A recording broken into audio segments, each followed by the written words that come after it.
നമസ്കാരം. എല്ലാവർക്കും Honda unicorn BS6 OBD2ൻ്റെ user റിവ്യൂയിലേക്ക് സ്വാഗതം. ഈ വീഡിയോയിലൂടെ കഴിഞ്ഞ 8 മാസത്തെയും 7000 കിലോമീറ്ററിൻ്റെ എക്സ്പീരിയൻസ് ആയിരിക്കും ഷെയർ ചെയ്യുന്നത്. ഈ വണ്ടിയായിട്ടുള്ള എൻ്റെ എക്സ്പീരിയൻസ് പറഞ്ഞാൽ 90% നെഗറ്റീവാണ്. അതുപോലെ വണ്ടി ആരും എടുക്കണ്ടെന്നും ഞാൻ പറയില്ല. വാങ്ങാൻ ഉദ്ദേശമുള്ളവർ കാര്യമായിട്ട് ടെസ്റ്റ് ഡ്രൈവ് ചെയ്യുക, എന്നിട്ട് നിങ്ങളുടെ എക്സ്പെക്റ്റേഷനൊക്കെ മീറ്റ് ചെയ്യണമെന്ന് നോക്കുക, എന്നിട്ടൊരു തീരുമാനം എടുക്കുക. പലരും BS3, BS4 അല്ലെങ്കിൽ BS6 മോഡൽ യൂസ് ചെയ്തതിൻ്റെ അനുഭവത്തിലായിരിക്കും ഈ വണ്ടി വാങ്ങിയത്. BS6 മോഡൽ എന്ന് പറയുമ്പോൾ 2020 to 2022, OBD2 മോഡൽ സ്റ്റാർട്ട് ചെയ്യുക 2023 മാർച്ച് ഏപ്രിൽ മുതലാണ്. വണ്ടി എടുത്ത് ആദ്യത്തെ ദിവസം ഓടിച്ചപ്പോൾ തോന്നിയ കാര്യം എന്ന് പറഞ്ഞാൽ യൂണിക്കോണിൽ 100cc എൻജിൻ വെച്ച് ഓടിച്ച പോലുള്ളൊരു ഫീലായിരുന്നു ആദ്യമേ കിട്ടിയത്. ഇനി സ്പെസിഫിക്കേഷൻ നോക്കിക്കഴിഞ്ഞാൽ വണ്ടിയുടെ ബോഡി ഡയമെൻഷനിലോ സൈക്കിൾ പാർട്സിലോ ഒന്നും കാര്യമായിട്ടുള്ള മാറ്റങ്ങളൊന്നും വരുത്തിയിട്ടില്ല. സെയിം തന്നെയാണ് കണ്ടിന്യൂ ചെയ്തിരിക്കുന്നത്. വണ്ടിയുടെ കപ്പാസിറ്റി ഡിസ്പ്ലേസ്മെൻ്റ് ഒക്കെ നോക്കിക്കഴിഞ്ഞാലും സെയിം അത് തന്നെയാണ്, മാറ്റമൊന്നും വരുത്തിയിട്ടില്ല. 162.7cc തന്നെയാണ് പറഞ്ഞിരിക്കുന്നത്. ബോറും സ്ട്രോക്കും ഒന്നും മാറ്റമൊന്നും വരുത്തിയിട്ടില്ല. കംപ്രഷൻ റേഷ്യോ ഒക്കെ ഓൾമോസ്റ്റ് സെയിം തന്നെയാണ്. പക്ഷേ നമ്മൾ ഇതിൻ്റെ പവറും ടോർക്കും നോക്കിക്കഴിഞ്ഞാൽ പവർ ഒരു 0.54 bhpയും ടോർക്ക് ഒരു 0.58 Nm OBD2 മോഡലിൽ BS6 മോഡലിനേക്കാളും ഇൻക്രീസ് ചെയ്തിട്ടുണ്ട്.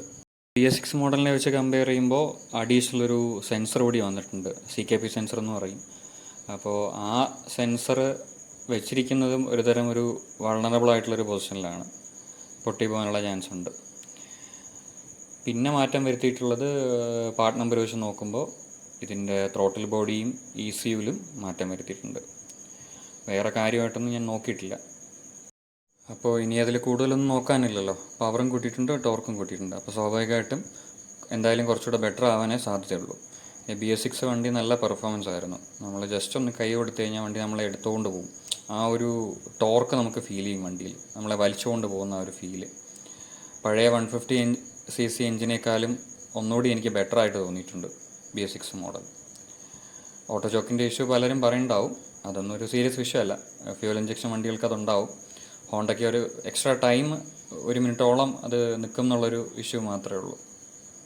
അതുപോലെ BS6 വണ്ടി എൻജിൻ നല്ല റിഫൈൻഡ് ആയിട്ട് ഫീൽ ചെയ്തിട്ടുണ്ട്. OBD2 മോശമല്ല, പക്ഷേ BS6ൻ്റെയും OBD2ൻ്റെയും എൻജിൻ നോട്ട് നമ്മൾ ശ്രദ്ധിച്ചു കഴിഞ്ഞാൽ രണ്ടും രണ്ട് രീതിയിലാണ് എൻജിൻ സൗണ്ട് ചെയ്യുക. ഇനി OBD2 മോഡലിൻ്റെ ആദ്യത്തെ 6000 കിലോമീറ്ററും പിന്നെ സെക്കൻഡ് ഫേസായിട്ട് 6000 കിലോമീറ്ററിന് ശേഷമുള്ള എൻജിൻ്റെ പെർഫോമൻസിനെ പറ്റി പറയാം. BS6 യൂണിക്കോണുമായിട്ടോ പഴയ 150cc യൂണിക്കോണുമായിട്ടോ ഒന്നും ഒരു കമ്പാരിസണേ ഇല്ല. കാര്യം ഇത് കറക്റ്റ് ഒരു കളിപ്പാട്ടം ഓടും പോലെയാണ് ഓടിക്കൊണ്ടിരുന്നത്. വണ്ടി ഭയങ്കരമായിട്ടുള്ള മൂക്കടപ്പും പമ്മലുമാണ്. മിസ്സിങ് എന്നുള്ള പ്രശ്നമൊന്നുമില്ല, മിസ്സിങ് ഇല്ല, പക്ഷേ ഭയങ്കര പമ്മലാണ്. നമ്മൾ പെട്ടെന്ന് ആക്സിലറേഷൻ ഒന്നും കൊടുത്താൽ വണ്ടി കയറത്തില്ല. പയ്യെ ഗ്രാജുവലായിട്ട് ഓടിച്ച് കയറ്റിയാൽ വണ്ടി കയറും. നിലവിലും ഈ പ്രശ്നം നിൽക്കുന്നുണ്ട്. എൻജിൻ്റെ റിഫൈൻമെൻറ്റും BS6 യൂണിക്കോണിൻ്റെ ഒരു ലെവൽ എത്താത്ത പോലെ തന്നെ ഫീൽ ചെയ്തിരുന്നു. വണ്ടി കൈ കൊടുത്താൽ കയറത്തേയില്ല. ഇനി എത്ര കൈ കൊടുത്താലും വണ്ടി കയറില്ല. ഇത് വെച്ചിട്ടൊരു ഓട്ടോയിനെ പോലും നമുക്ക് ഓവർടേക്ക് ചെയ്യാൻ പറ്റില്ലായിരുന്നു. ഓട്ടോയെ ഓവർടേക്ക് ചെയ്യണമെങ്കിൽ പോലും നമ്മൾ വ്യക്തമായിട്ടുള്ള പ്ലാനിങ് വേണം. വണ്ടി ഓടിച്ച് കയറ്റി ഒരു 4000-4500 RPMിലേക്ക് എത്തിയിട്ട് അവിടെ നിന്ന് കൊടുത്താൽ കയറും. വണ്ടിയുടെ മാക്സിമം ടോർക്ക് 5500 വരിക. അപ്പോൾ ഒരു ലോ എൻഡ് ടോർക്കില്ല. ഒരു ഇനിഷ്യൽ പിക്കപ്പ് എന്ന് പറയുന്ന സാധനം ഒരു ഗിയറിലും ഇല്ല. എല്ലാ ഗിയറും നമ്മൾ വണ്ടിയെ കളിപ്പാട്ടം പോലെ ഓടിച്ച് കയറ്റുക. വണ്ടി 5 ഗിയർ മാറാൻ പറ്റും എന്നുള്ളതല്ലാണ്ട് യാതൊരുവിധ ഒരു 160cc പെർഫോമൻസും നമുക്ക് ആ വണ്ടിയിൽ ഫീൽ ചെയ്യില്ല.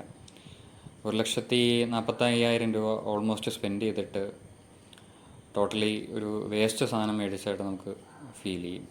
പ്രത്യേകിച്ച് BS6ഉം BS3 ഒരുപാട് യൂസ് ചെയ്തിട്ടുള്ള ഒരാൾക്ക്. അത്യാവശ്യം റൈഡ് എക്സ്പീരിയൻസും പഴയ മോഡൽ യൂണിക്കോൺസ് ഓടിച്ചിട്ടുള്ള ആൾക്കും ഈ പറയുന്ന പ്രശ്നങ്ങൾ പെട്ടെന്ന് ഫീൽ ചെയ്യും. ഇത്രയും എമൗണ്ട് സ്പെൻഡ് ചെയ്തിട്ട് ഒരു പ്രയോജനമില്ലാത്തൊരു ഫീലായിരുന്നു. BS6 മോഡൽസിൽ ഓട്ടോ ചോക്കിനെ പറ്റി ഇപ്പോൾ ഒരുവിധം എല്ലാവർക്കും ഒരു ധാരണയുണ്ടാവും. വണ്ടി സ്റ്റാർട്ട് ചെയ്ത് നമ്മൾ കോൾഡ് സ്റ്റാർട്ട്, അതിപ്പോൾ രാവിലെ ഉച്ചയ്ക്കോ വൈകിട്ടൊന്നുമില്ല, ഒരു ലോങ് ഡ്യൂറേഷന് ശേഷം വണ്ടി സ്റ്റാർട്ട് ചെയ്യുമ്പോൾ ആദ്യത്തെ ഒരു 1 മിനിറ്റോളം RPM കുറച്ച് കയറി നിൽക്കും, 3000 4000 ആ റേഞ്ചിലൊക്കെ നിൽക്കുന്നുണ്ടാവും. പിന്നെ പതിയെ അത് കുറഞ്ഞിട്ട് ഏകദേശം ഒരു 1.5 1500 സെറ്റിലാവും. അപ്പോൾ വേണം നമ്മൾ ശരിക്കും വണ്ടി ഓടിക്കാൻ വേണ്ടിയിട്ട്. അപ്പോൾ ഇതിൽ വന്നിട്ട് വണ്ടി RPM കുറഞ്ഞ് വന്നതിന് ശേഷം ടപ്പയിൽ നിന്ന് ഓഫാവും. ഇതാദ്യം ഓടായിട്ട് 1-2 പ്രാവശ്യം സ്റ്റാർട്ട് ചെയ്തു വണ്ടി എടുത്തിട്ട്, പിന്നെ അതിന് ശേഷം അതൊരു ഫ്രീക്വൻ്റ് സംഭവമായിട്ട് മാറി. ഈ വണ്ടി വെച്ചിട്ട് ഓവർടേക്ക് ചെയ്യുന്നതാണ് ഏറ്റവും ബുദ്ധിമുട്ടുള്ള കാര്യം. നേരത്തെ പറഞ്ഞതുപോലെ ഒരു പെർട്ടിക്കുലർ RPM വരെ നമ്മൾ ഓടിച്ചെത്തിയിട്ട് നമുക്ക് ആ ടോർക്ക് ഫീൽ ചെയ്യുന്ന ടൈമിൽ നമ്മൾ പിന്നെ അവിടുന്ന് വേണം ആക്സിലറേറ്റ് ചെയ്ത് കയറ്റാൻ. ഇല്ലെങ്കിൽ നമ്മൾ ക്രോസ് ചെയ്ത് അപ്പുറത്തെത്തില്ല. അപ്പോൾ ആദ്യമൊക്കെ നമ്മൾ കറക്റ്റ് മറ്റ് വണ്ടിയുടെ ഫ്രണ്ടേജ് ചെന്ന് പെടും. അല്ലെങ്കിൽ കാറിനെയൊക്കെ ഓവർടേക്ക് ചെയ്യുമ്പോൾ നമുക്ക് അപ്പുറത്തേക്ക് കടന്നു പോകാൻ പറ്റില്ല. നമ്മളും കാറും ഒരേപോലെ പോകുന്നുണ്ടാവും. ഈ 6000 കിലോമീറ്റർ വരെയും വണ്ടി ഒരുതരം പമ്മൽ തന്നെയാണ്. വണ്ടി ഗ്രാജുവൽ ആക്സിലറേഷൻ കൊടുത്താൽ പോലും അങ്ങോട്ട് കയറി പോകാത്തൊരു ഫീലാണ് പലപ്പോഴും. നമ്മൾ ആക്സിലേറ്റർ കിടന്ന് തൂങ്ങണം. അതും വളരെ മീറ്റേഡായിട്ട് കുറേശ്ശെ ആക്സിലറേഷൻ കൊടുത്താൽ മാത്രമേ വണ്ടി കയറത്തുള്ളൂ കറക്റ്റായിട്ട്, നമ്മൾ ഉദ്ദേശിക്കുന്ന പോലെ. ഇല്ലെങ്കിൽ അവിടെ പെട്ടെന്ന് സ്ലോ ആയിപ്പോവും വണ്ടി. നമ്മൾ വീണ്ടും ഡൗൺ ഷിഫ്റ്റ് ചെയ്യണം, വീണ്ടും അപ്പ് ഷിഫ്റ്റ് ചെയ്യണം. ഈ ഒരു പ്രോസസ് കൂടെ പോയിക്കൊണ്ടിരിക്കും. അപ്പോൾ വളരെ ഗ്രാജുവലായിട്ട് വളരെ ലൈറ്റായിട്ട് മാത്രം ആക്സിലേറ്റർ കൊടുത്ത വണ്ടി നമുക്ക് ആ ഒരു RPMൽ വെക്കാൻ പറ്റുള്ളൂ.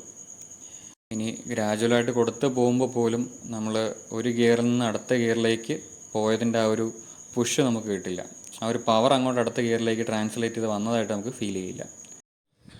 6000 കിലോമീറ്ററിന് ശേഷം വണ്ടി കുറച്ചുകൂടെ ഓടി സീറ്റിങ് അതിൻ്റെ വ്യത്യാസമുണ്ട്. കുറച്ച് സ്മൂത്താണ്. ഗ്രാജുവൽ ആക്സിലറേഷനിലൊരു കുറച്ച് പമ്മൽ കുറവുണ്ട്. സഡൻ പിക്കപ്പ് ഇപ്പോഴും ഇല്ല. പെട്ടെന്ന് എടുത്ത വണ്ടി കയറത്തില്ല.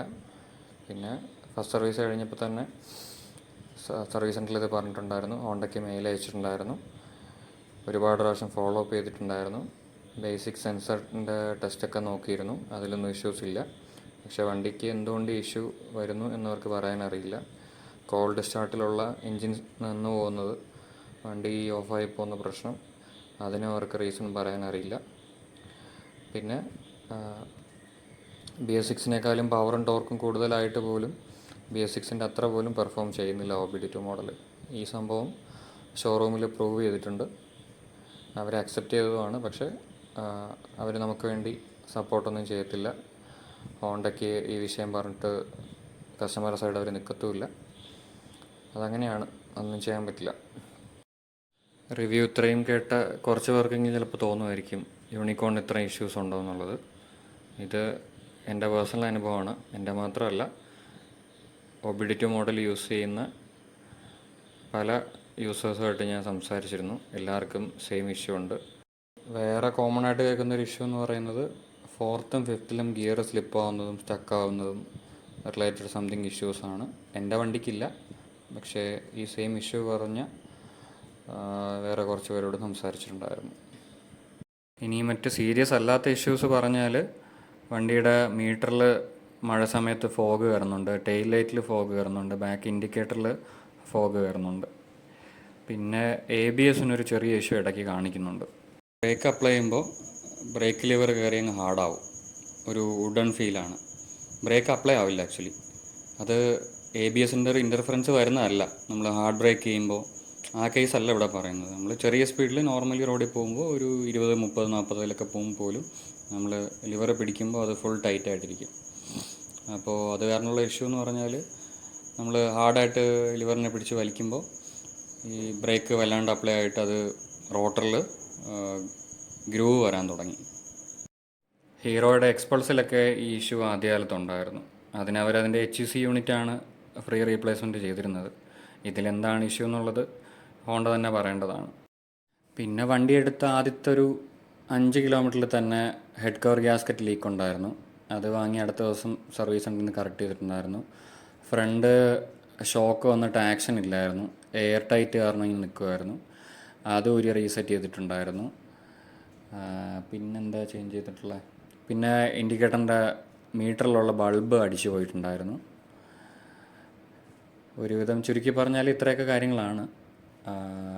ഒരു കാര്യം എടുത്ത് പറയേണ്ടതാണ്, ഇവരുടെ അഡ്മിനിസ്ട്രേറ്റീവ് ഓഫീസറിലൊക്കെ ഇരിക്കുന്ന ആൾക്കാർ യാതൊരുവിധ റെസ്പോൺസിബിലിറ്റി ഇല്ലാത്ത ആൾക്കാരാണ്.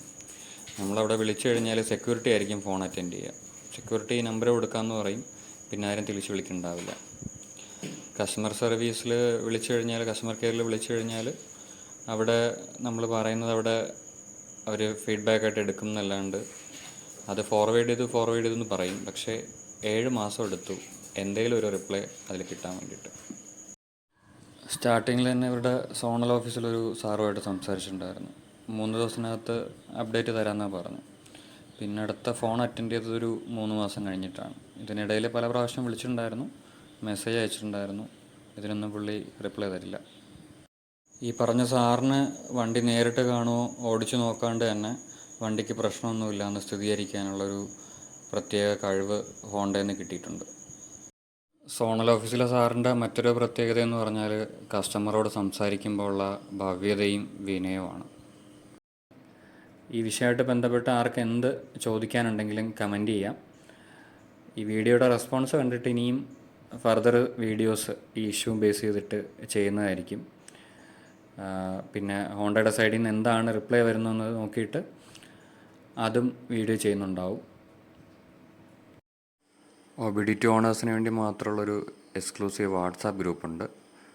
ജോയിൻ ചെയ്യാൻ താല്പര്യമുള്ളവർക്ക് ലിങ്ക് ഡിസ്ക്രിപ്ഷനിൽ കൊടുത്തേക്കാം.